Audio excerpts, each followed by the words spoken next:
फिर से आप सभी के साथ मेरे YouTube channel Smita Garg blogs में आ चुकी हूँ। और दोस्तों, आज हम फिर से एक बार बात करेंगे कोलकाता मर्डर केस की। जी हाँ, जिसमें उस प्रोफेशन जिसे हम सबसे सर्वोपरि मानते हैं एंड वो पद यानी कि डॉक्टर जिसे भगवान माना गया है, अगर भगवान के बाद कोई है जो धरती पर हमारी सुन सकता है, हमारी ज़िंदगी को बचा सकता है, हमारे घावों को भर सकता है, जी हाँ, वो है सिर्फ और सिर्फ इस धरती पर डॉक्टर।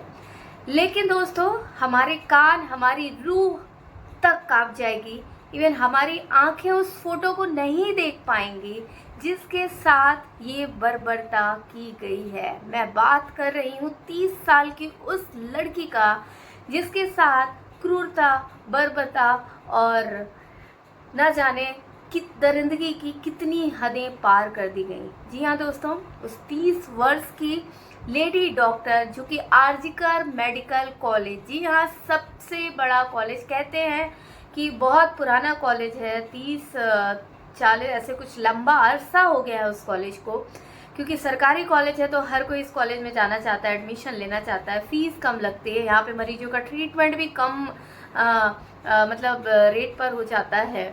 सो दोस्तों, जिसके चलते माँ बाप चाहते हैं कि हमारे सरकारी स्कूल में बच्चों का एडमिशन हो जिससे फीस कम लगे, और सरकारी नौकरी का एक अलग ही दबदबा होता है, बहुत सारी सुविधाएं होती है, जिसके चलते माँ बाप अपने बच्चों को सरकारी हॉस्पिटल, सरकारी मेडिकल कॉलेज में दाखिला दिलाते हैं।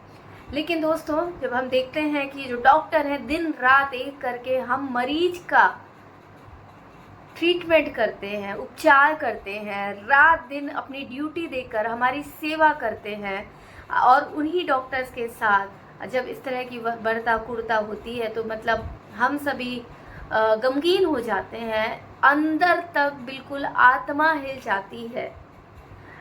एंड मैं आपको बताना चाहूँगी कि पोस्टमार्टम रिपोर्ट जो कि आई थी उसमें लेडी डॉक्टर के उस प्राइवेट पार्ट में 150 mg सीमेंट निकला है, जिसको देखकर ये कयास लगाए जा रहे हैं। अभी तक एक आरोपी को पकड़ा गया था, संजय राव। जी हाँ, वही संजय राव जो रात को 3-4 बजे 5 बजे तक वहाँ कॉलेज में रहा, जो ब्लूटूथ लगाया था, जिसकी ब्लूटूथ के चलते ही उसको पकड़ा जा सका है। और साथ ही साथ ये माना जा रहा है कि उसे तो मोहरा बनाया गया है कहीं ना कहीं। मे बी उसने भी करा है, मे बी नहीं, बिल्कुल श्योर है कि उसने भी करा होगा।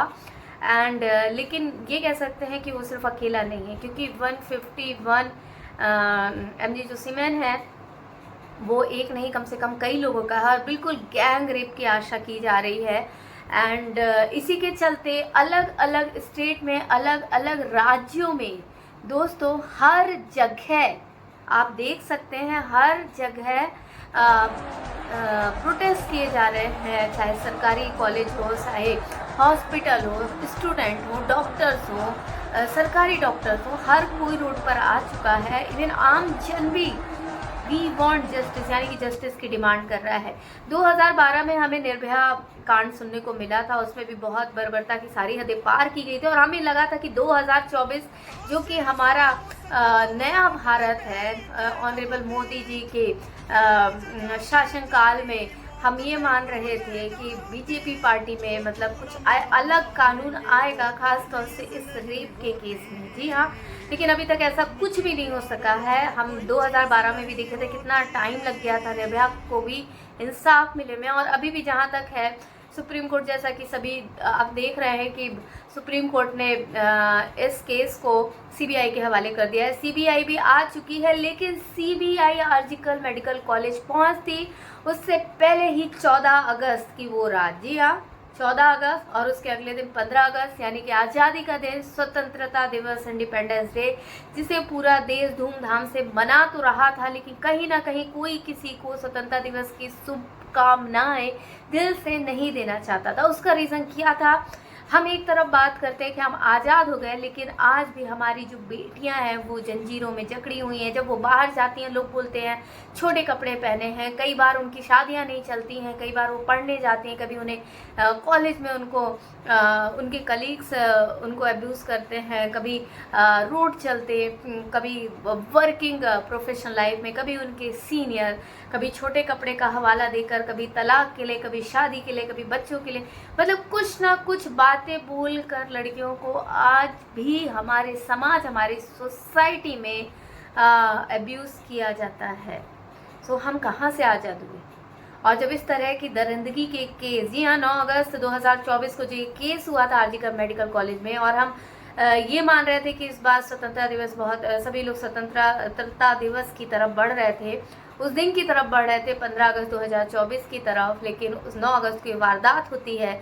और फिर 14 अगस्त को, जी हाँ, आपको पता है वहाँ के प्रिंसिपल जो घोष हैं उनकी अच्छी पावर है, उनकी पकड़ है, और साथ ही साथ डिप्टी सुपरिटेंडेंट उन्होंने भी कहा है कि वो कहीं ना कहीं टेंडर जब लेते थे तो वो 20% का मुनाफा कमाते थे, कॉलेज के स्टूडेंट को या यूनियन को, छात्र संघ को दारू पिलाते थे। ना कंप्यूटर बचा है, ना कोई मेडिसिन बचा है, सिस्टम लोग का घर में घुसा, सीसीटीवी भी टूट गया के द्वारा एक भी एंड वो भी कह रहे हैं कि जो प्रिंसिपल थे उनका जो रवैया था वो बहुत अच्छा नहीं था, वो कहीं ना कहीं संसद के घेरे में थे, उनके खिलाफ हमेशा आवाज उठाती जाती रही और हमेशा उन्हें सस्पेंड भी किया गया, उनका ट्रांसफर भी किया गया, उन्हें जॉब से भी हटाया गया, लेकिन कहीं ना कहीं उन्हें फिर से सरकार द्वारा पदस्थ कर दिया जाता था सिर्फ और सिर्फ उनके दबदबे के चलते। सो दोस्तों, मैं अब बात करूंगी पोस्टमार्टम की और साथ ही साथ प्रिंसिपल जिसने ना तो जब इतना बड़ा हादसा हुआ है ना वो मीडिया के सामने आया, ना उसने पुलिस कंप्लेन की। इवन जब घर पे फोन जाता है मेडिकल कॉलेज से तो लड़की के माँ बाप से कहा जाता है कि आपकी बेटी ने सुसाइड की है। रात में माँ बाप की बात होती, बोलती है सब कुछ,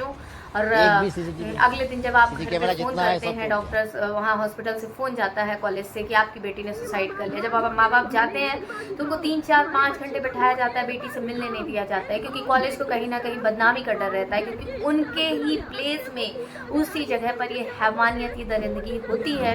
और संजय राव जिसकी हम सभी जानते हैं कि पुलिस का वॉलंटियर था और जिसके चलते अपने गाड़ी पे भी उसने पुलिस का टैग लगा रखा था और पुलिस की तरह बिल्कुल दबदबे के साथ जाता था और कॉलेज में उसे रखा गया था सुरक्षा कर्मी के रूप में। तो ऐसी जब आप पुलिस को भी देखना चाहिए, और ज़्यादा से ज़्यादा वो हिंसक पॉर्न मूवीज़ देखता था, दारू पीता था, सारे कारनामे करता था। मोहल्ले में भी उसकी छवि नहीं अच्छी थी, क्योंकि आसपास के लोगों ने भी बताया है, एंड लोग उससे दूर रहते थे, बात नहीं करते थे। संदिग्ध मतलब हम कह सकते हैं कि जो उसकी लाइफ स्टाइल रही। मेरा ये भी कहना है कि अगर आपने आसपास आप ऐसे लोगों को देखते हैं कुछ संदिग्ध हरकत करते, तो हम सभी को उसी टाइम ऐसे लोगों की कंप्लेन करनी चाहिए। आप थाने में बोलिए जाकर कि हमारा नाम गुप्त रखा जाए, लेकिन ऐसे लोगों की कंप्लेन करिए जिससे आने वाले समय में कोई दूसरा, तीसरा, चौथा, पाँचवा इस तरह से केसेस बर्बरता के ना हो। सो मैं बात कर रही थी, प्रिंसिपल को तो सीबीआई ने उठा लिया है, प्रिंसिपल बहुत एटीट्यूड में है, बहुत गुस्से में है, और जब हम इस तरह का गुस्सा रौद्रपन दिखाते हैं तो कहीं ना कहीं हमारी गलती रहती है। मीडिया से छुपता छुपाता भाग रहा है, मीडिया जा रही है तो कार के गेट बंद करता है, बदतमीजी से बात करता है। और दोस्तों, जब भी ऐसी घटनाएं होती है तो सबसे पहले राज्य की लोकल पुलिस क्या करती है, उस घटना स्थल को सील कर देती है, बंद कर देती है। लेकिन कोलकाता पुलिस के द्वारा ऐसे कोई भी काम नहीं किया गया, क्योंकि कोलकाता की जो मुख्यमंत्री है ममता बनर्जी, आप सभी जानते हैं किस टाइप के महिला, खुद महिला होकर महिला के साथ अगर रेप हो रहा है तो उसके लिए वो जस्टिस नहीं करा पा रही हैं। और कहीं ना कहीं पुलिस पर ममता का भी पहरा होगा, दबदबा होगा, जिसके चलते कोलकाता पुलिस बंधी हुई है। कोलकाता पुलिस ना तो उस घटना स्थल को सील करती है और अगले ही दिन सुबह या शाम तक उस घटना स्थल पे जहां हम सेमिनार हॉल की बात कर रहे हैं उसको तोड़ दिया जाता है। और 14 अगस्त की रात और भी ज़्यादा गुंडागर्दी होती है, करीब 5-6-7 हज़ार लोग कॉलेज पर धावा बोल देते हैं, और जो प्रोटेस्ट वाला एरिया है जहाँ पे कॉलेज के स्टूडेंट प्रोटेस्ट करते हैं उस जगह को तोड़फोड़ कर दिया जाता है। कॉलेज की एक एक जगह को सीसीटीवी, सेमिनार, हर रूम को तोड़फोड़ कर दिया जाता है, और कॉलेज प्रशासन, पुलिस कोलकाता की कुछ नहीं कर पाती है। कहने में, देखने सुनने में भी आ रहा है कि कई पुलिस वाले भी जख्मी हुए, लेकिन कहीं ना कहीं अगर ये सब हो रहा है तो पुलिस जिम्मेदार है। आपको जनता की सुरक्षा के लिए रखा गया है, आपको अपनी भी सुरक्षा के लिए रखा गया है, लेकिन जब आप मुजरिमों को बचाते हैं तो इस तरह की गुंडागर्दी, हिंसक कारनामे होना बिल्कुल लाजमी है। अब मैं बात करूँगी उस पोस्टमार्टम की। जी हाँ, उस रिपोर्ट में ये आया है कि लड़की के आँखों से खून बह रहा था, क्योंकि उसको दीवार की तरफ बिल्कुल उसका मुंह दबाकर, उसका पेट दबाकर रखा गया था, जिसके चलते उसका जो थायराइड कॉर्ड है वो भी टूट गया था। दीवार की तरफ मुंह दबा के उसके मुंह को दबाने की कोशिश की गई, गला दबाने की कोशिश की गई, जिससे उसकी जान जाने के बाद कि उसके पहले रेप किया गया, ये अभी तक क्लियर नहीं हुआ है। लेकिन उसके चेहरे पर, उसके आँखों से खून निकला, क्योंकि जब उस पर उसकी आँखों में मारा गया, चश्मा टूट गया, क्योंकि ज़रूर उसने अपने आप को बचाने की कोशिश की होगी। अच्छी लंबी मतलब लड़की अच्छी थी, उसने, ऐसा नहीं है कोई भी लड़की इतनी जल्दी इजी वे में अपने आप को हवाले कर देती है। वो जहाँ तक हो सकता है अपनी जान, अपनी सम्मान और अपनी इज्जत को बचाने की कोशिश करती है, लेकिन जब वो हार जाती है, नहीं लड़ पाती, तो फिर उसके साथ इस टाइप की घटनाएं हो जाती हैं। तो कहीं ना कहीं हमारा शासन, कहीं ना कहीं हमारी सरकार, कहीं ना कहीं हमारी सोसाइटी इस सब चीज़ के जवाबदार हैं, क्योंकि हम ऐसे लोगों को इग्नोर करते हैं। तो साथ ही साथ आप फोटो में देखेंगे उसका पैर इस तरह से फैला हुआ है, बिल्कुल दोनों लेफ्ट एंड राइट बीच में बहुत ज़्यादा गैपिंग है।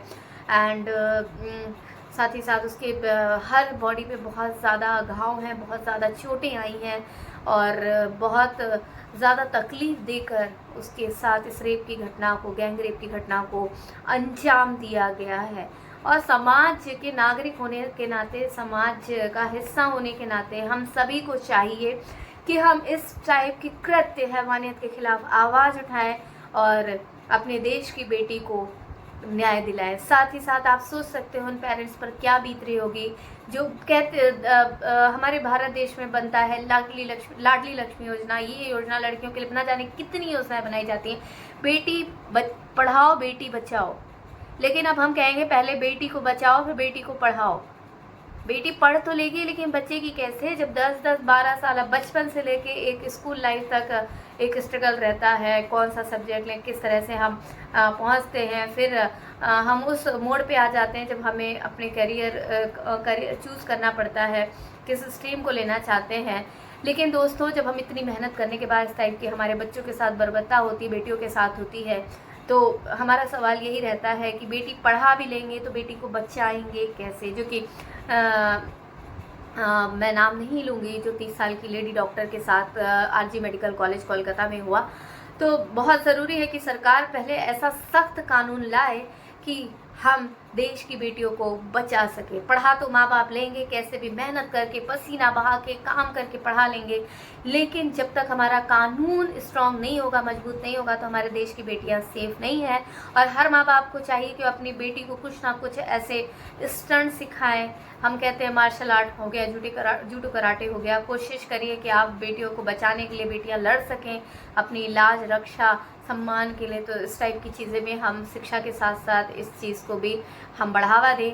शादी को हम जितना, लड़कियां पैदा नहीं होती हैं तो शादी की बातें होने लगती हैं, आप इन सब की तरफ करिए ना। लड़की जब स्ट्रांग होगी, मजबूत होगी, पढ़ी लिखी होगी, तो अपने आप वो अपनी रक्षा कर पाएगी।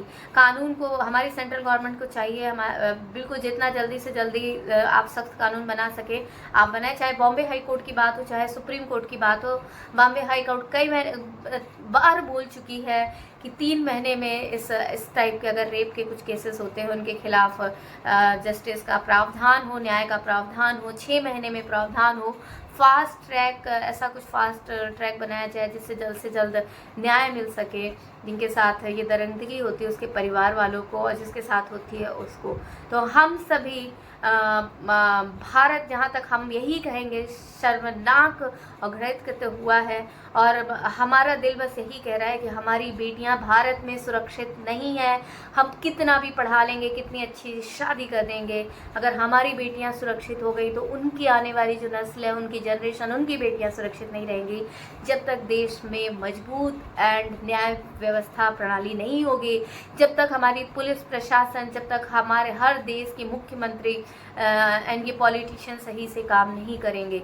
और ये जो आप सभी खुद भी जानते हैं, जो 14 अगस्त की घटना हुई है, डेफिनेटली कहीं ना कहीं बहुत सारे सबूतों को मिटाने के लिए की गई है, सबूतों की छेड़छाड़ के लिए की गई है। सारे CCTV कैमरे तोड़ दिए गए हैं, जिससे CBI जब वहाँ सबूत जुटाने के लिए आए या वहाँ पे इन्वेस्टिगेशन करे तो उसको सबूत ना मिले और केस में जो असली आरोपी है उसे पकड़ा ना जा सके। ऐसी बिल्कुल मतलब पूरी साजिश प्लानिंग करके रखी गई है और गुत्थी सुलझ ही ना पाए, बिल्कुल उलझी रहे, ऐसी बिल्कुल कोलकाता की तरफ से, कोलकाता पुलिस की तरफ से एंड मुझे लगता है सरकार की तरफ से बिल्कुल की जा रही है। और साथ ही साथ दोस्तों ये भी सुनने में आ रहा है ममता बनर्जी खुद भी रोड पे आ चुकी है। ममता बनर्जी खुद अपने लिए स्ट्राइक कर रही है। We want justice for Mamata Banerjee. किस चीज़ का जस्टिस चाहिए उन्हें पता नहीं, लेकिन एक लेडी होने के नाते उन्हें ऐसे लोगों को सज़ा ज़रूर दिलानी चाहिए थी। पुलिस प्रशासन को सील करना चाहिए था उस जगह को जहां पर ये घृणित कृत्य हुआ है। तो दोस्तों आप सबकी इस केस पर क्या राय है? आप सभी देख सकते हैं कि CBI बिल्कुल फुल ऑन पावर में आ चुकी है। उसने 32 लोगों को अरेस्ट कर लिया है। प्रिंसिपल की भी पूछताछ जारी है। अब देखिए इस केस में क्या रुख आता है, क्या नए हमको क्या क्या मतलब चीज़ें पता चलती हैं, जस्टिस कितने दिन तक मिलेगा ये कहना बड़ा मुश्किल है, क्योंकि वही CBI है जो सुशांत सिंह राजपूत का केस, IOC का केस हैंडल कर रही थी। आपको ही पता है कितना टाइम लग गया था इस केस की जो जस्टिस है वो मिलने में। तो हम सभी यही दुआ करेंगे, ऊपर वाले से प्रार्थना करेंगे कि इस लड़की के माँ बाप को जस्टिस मिले और डॉक्टरों को जो सभी आज स्ट्राइक पर है, रोड पर है, वो सभी अपनी जान और हर लड़की अपनी सुरक्षा के लिए आवाज़ उठा रही है। और डेफिनेटली जब हम जान रहे हैं किस टाइप की कृत्य हो रहे हैं तो हम क्यों जाएंगे नौकरी पर, क्यों करेंगे नाइट ड्यूटी? कहीं ना कहीं डर का माहौल बिल्कुल बन जाता है। हर माँ बाप अपनी बेटी को नहीं भेजना चाह रहे होंगे। तो मैं यही चाहूँगी कि आप सब बिल्कुल आवाज़ उठाते रहें, आवाज़ दबनी नहीं चाहिए और जस्टिस का ये जो हम वॉइस रेस कर रहे हैं बिल्कुल इसी तरह से बनी रहनी चाहिए। तो इसी के साथ मैं स्मिता गर्ग आप सभी से विदा लेती हूँ। मिलती हूँ कुछ और न्यूज़ और मेरी कुछ पर्सनल लाइफ से रिलेटेड ब्लॉग के साथ। एंड दोस्तों मैं ये भी चाहूँगी, मेरा नया चैनल है, आप सभी सब्सक्राइब करें एंड लाइक कमेंट्स और शेयर करें एंड अपने आसपास अगर कोई भी ऐसे व्यक्ति को देखते हैं जो संदिग्ध उसकी कुछ हरकतें हैं तो बिल्कुल आसपास के पुलिस थाने में जाकर उसके खिलाफ कंप्लेन करें। Thank you so much. नमस्कार।